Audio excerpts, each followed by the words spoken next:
खिलजी वंश।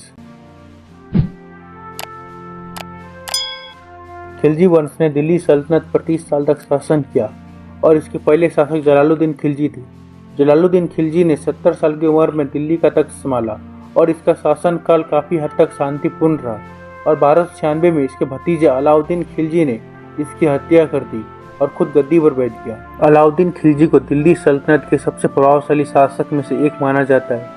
हालांकि उसके रणनीति और युद्ध नीति ने विवाद भी उत्पन्न किए। अलाउद्दीन खिलजी ने दिल्ली सल्तनत को मजबूत किया और अपने क्षेत्र को विस्तारित किया। उसने गुजरात, चित्तौड़, मालवा और दक्षिण के कई हिस्से को जीतकर दिल्ली सल्तनत में शामिल किया। अलाउद्दीन खिलजी ने कई बार मंगोलों का भी सामना किया है। इसकी मृत्यु 1316 में बीमारी के कारण हो गई। इसके बाद मलिक कफूर, जो अलाउद्दीन खिलजी के सबसे भरोसेमंद जनरल था, उसने अलाउद्दीन के सबसे छोटे बेटे शहाबुद्दीन को तख्त पर बिठाया, जबकि वह केवल 5 या 6 साल का ही था। इसी बात से नाराज अलाउद्दीन खिलजी के बड़े बेटे मुबारक शाह ने मलिक काफूर के कुछ ही महीने बाद हत्या कर दी और मुबारक शाह अब सत्ता अपने हाथ में ले लिया। मुबारक शाह ने 1316 से 1320 तक राज्य किया। यह एक कमजोर शासक था। इसकी हत्या खुसरो खान ने 1320 में कर दी।